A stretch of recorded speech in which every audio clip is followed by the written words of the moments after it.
बिस्मिल्लाहिर्रहमानिर्रहीम। अस्सलामुअलैकुम दोस्तों, नई वीडियो में खुश आमदीद। दोस्तों, सुप्रीम कोर्ट का नून लीग को झटके पर झटका, सारी मेहनत पर पानी फेर दिया, बड़ा हुक्म जारी। जबकि दूसरी जानिब पाकिस्तान में दहशतगर्दी कैसे फैलाई जा रही है, खुफिया एजेंसियों की रिपोर्ट ने सबके होश उड़ा कर रख दिए। दहशतगर्दी के लिए किन्हें चुना जा रहा है, मुकम्मल तफसीलात जारी कर दी गई। वीडियो की तफसील में जाने से पहले आप देख रहे हैं हकीकत की दुनिया डॉक्टर अली के साथ। हमारा चैनल सब्सक्राइब करके घंटी के निशान को दबाना मत भूलिएगा। इस वीडियो को ज्यादा से ज्यादा फेसबुक, व्हाट्सएप और सोशल मीडिया पर शेयर जरूर करें। शेयर और लाइक करने के साथ साथ कमेंट बॉक्स में पाक फौज जिंदाबाद, पाकिस्तान पाइंदाबाद और पाकिस्तान के गुमनाम हीरोज को सलाम का नारा कमेंट जरूर कीजिएगा। दोस्तों, गुज़िश्ता 72 घंटे की पाकिस्तान के अंदर होने वाली सियासी डेवलपमेंट और अदालत आलिया के फैसलों को देखा जाए तो पता चल रहा है कि हवाएं हुकूमत मुखालिफ चल पड़ी हैं। वो इदारे जो कि नून लीग की बदमाशियों के सामने बिल्कुल खामोश तमाशाई बने हुए थे, अब उनकी जानिब से जुर्रतमंदाना इकदाम किए जा रहे हैं। उनकी करप्शन को खोल खोल कर बयान किया जा रहा है और उनकी जानिब से जो थ्रेट्स देकर पाकिस्तान के इदारों को कमजोर करने की कोशिश की जा रही थी, उसका भी पोल खोल दिया गया है। दोस्तों, गुज़िश्ता रोज पाकिस्तान की सुप्रीम कोर्ट ने एक खुद नोटिस लिया था कि नून लीग की जानिब से हालिया दिनों में अपनी मर्जी से तकर्रियां और तबादले किए जा रहे थे, खास तौर पर उन ऑफिसर्स के जो कि हाई प्रोफाइल शख्सियात के खिलाफ केसेस की तफ्तीश कर रहे थे। सुप्रीम कोर्ट के इस नोटिस के बाद आज सुप्रीम कोर्ट ने एक बड़ा फैसला सुना दिया है। दोस्तों, इस फैसले की मुकम्मल तफसीलात भी आपको बताएंगे, लेकिन हालिया दिनों में दहशतगर्दी के जो वाकयात हो रहे हैं उस हवाले से एक इंतहाई तशवीशनाक खबर सामने आ गई है। दोस्तों, वो खबर ये है कि दहशतगर्दों ने पाकिस्तान के अंदर मायूस नौजवानों को दहशतगर्दी के लिए चुनना शुरू कर दिया है। कराची में गुज़िश्ता दिनों होने वाले बम धमाकों की तहकीकात में अहम तरीन इंकशाफात हुए हैं। जारी करदा रिपोर्ट में पता चला है कि लापता अफराद के एहतजाज में शामिल बेरोजगार नौजवान SRA का अहम टारगेट है। बताया जा रहा है कि बेरोजगार और कम तालीम याफ्ता नौजवानों का मुजाहिरों में इंतखाब किया जाता है। नौजवानों को इंतखाब और माइल करने का काम आकिब और शाजिया करते हैं, जबकि चांडियो बरादरी के दोनों अफराद सोशल मीडिया नेटवर्क के जरिए राबते करते हैं। तहकीकाती जराये के हवाले से पता चला है कि अल्लाह डिनो हैदराबाद में बावर्ची था और मिसिंग पर्सन मुजाहिरे में शिरकत के लिए गया था। अल्लाह डिनो की जहन साजी करके उसे दहशतगर्दी के लिए आमादा किया गया और मुलजिम को दहशतगर्दी के अहकामात असगर नामी शख्स ने दिए और असगर की जानिब से अल्लाह डिनो के अहकामात के शवाहिद भी तहकीकात का हिस्सा हैं। तो दोस्तों, आप अंदाजा लगाएं कि मासूम और भोले भाले और कम तालीम याफ्ता लोग दहशतगर्दों का अहम तरीन टारगेट हैं और उन्हीं नौजवानों को पाकिस्तान के अंदर हालिया दिनों में दहशतगर्दी के लिए ट्रेंड किया जा रहा है, जो कि पाकिस्तान के लिए बहुत खतरे की बात है। पाकिस्तान के कौमी इदारों को फौरी तौर पर इस तरफ खास तवज्जो देने की जरूरत है, क्योंकि अगर ये मामलात बढ़े तो फिर मासूम नौजवानों को इस घरौने फेल के लिए इस्तेमाल किया जाता रहेगा और हालात काबू से बाहर हो जाएंगे। दोस्तों, यहाँ पे आपको ये भी बताते चलें, सुप्रीम कोर्ट ऑफ पाकिस्तान ने कहा है कि बताया जाए कि हाई प्रोफाइल केसेस में तबादले क्यों हो रहे हैं। सुप्रीम कोर्ट में हुकूमती शख्सियात के केसेस में मुदाखलत के तासरात पर आज खुद नोटिस की समाअत हुई।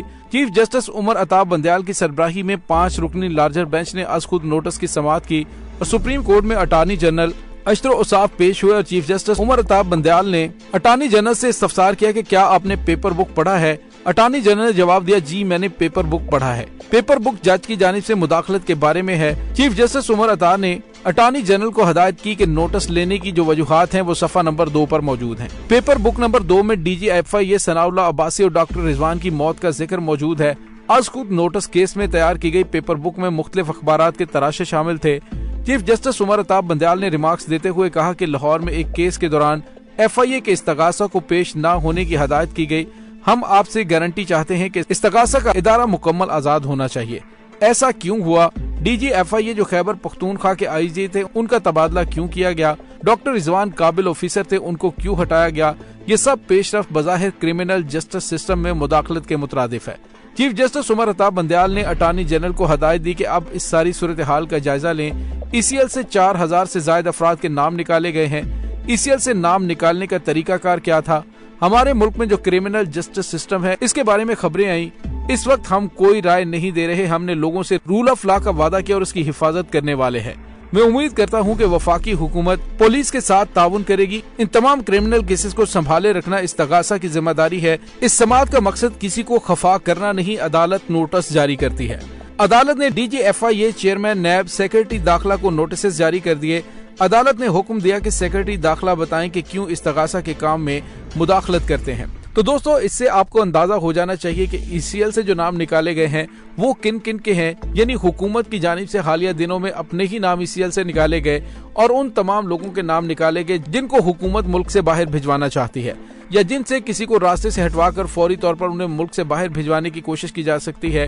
अब सुप्रीम कोर्ट ऑफ पाकिस्तान की जानिब से एक तो डॉक्टर रिजवान की मौत की जिम्मेदारी के हवाले से अहम तरीन तहकीकात करने का आगाज कर दिया गया है और कहा गया है कि जवाब दिया जाए कि आखिर डॉक्टर रिजवान और DG FIA सनाउल्लाह अब्बासी की मौत कैसे हुई। तो दोस्तों इमरान खान की जानिब से भी कहा गया कि हाई प्रोफाइल केसेस की तहकीकात करने वाले ऑफिसर्स की अचानक मौत की क्या क्या वजूहात हैं, इस पर सुप्रीम कोर्ट को तहकीकात करनी चाहिए, क्योंकि इस तरह की दवा मौजूद है जो खाने में मिला के दे दी जाए तो इंसान को हार्ट अटैक हो जाता है। तो दोस्तों दूसरे लफ्जों में सुप्रीम कोर्ट ऑफ पाकिस्तान ने इमरान खान और दीगर संजीदा हलकों की जानिब से जो सवालात उठाए गए थे उन्हीं के तहत ये कार्रवाई की गई है और यूं लगता है कि जैसे कुछ ऐसे हकायक सामने आए तो इस वक्त नून लीग के सिटिंग प्राइम मिनिस्टर किसी बहुत बड़ी मुसीबत में मुब्तला हो सकते हैं। और दोस्तों संजीदा हलकों की जानिब से ये सवालात उठाए जा रहे हैं कि आखिर वही तमाम लोग क्यों मरते हैं, वही तमाम लोग पुरस्कार मौत क्यों मरते हैं जो नून लीग के लीडरों की करप्शन के खिलाफ तहकीकात कर रहे होते हैं। दोस्तों जाहिर सी बात है कि अपनी करप्शन को छुपाने के लिए उन अफसरान को रास्ते से हटाया जा सकता है, इसी वजह से ये सारे इकदाम उठाए जा रहे हैं। और अब सुप्रीम कोर्ट ऑफ पाकिस्तान की जानिब से आज खुद नोटिस लेकर इन अहम शख्सियात के कत्ल और मौजूदा हाई प्रोफाइल केसेस की तहकीकात करने वाले अफसरान को तब्दील करने का एक तो हुक्म मुअत्तल कर दिया गया है, जबकि दूसरी जानिब इस हुक्म को देने वालों के बारे में भी कच्चा चिट्ठा खोल दिया गया है कि पाकिस्तान के अंदर अब जो लाकानूनियत चल रही है और जो जंगल का कानून मौजूदा हुकूमत की जानिब से चलाया जा रहा है, यानी अपने खिलाफ तहकीकात करने वालों को सबको रास्ते से हटाकर अपने खिलाफ करप्शन के सबूतों को खत्म करना।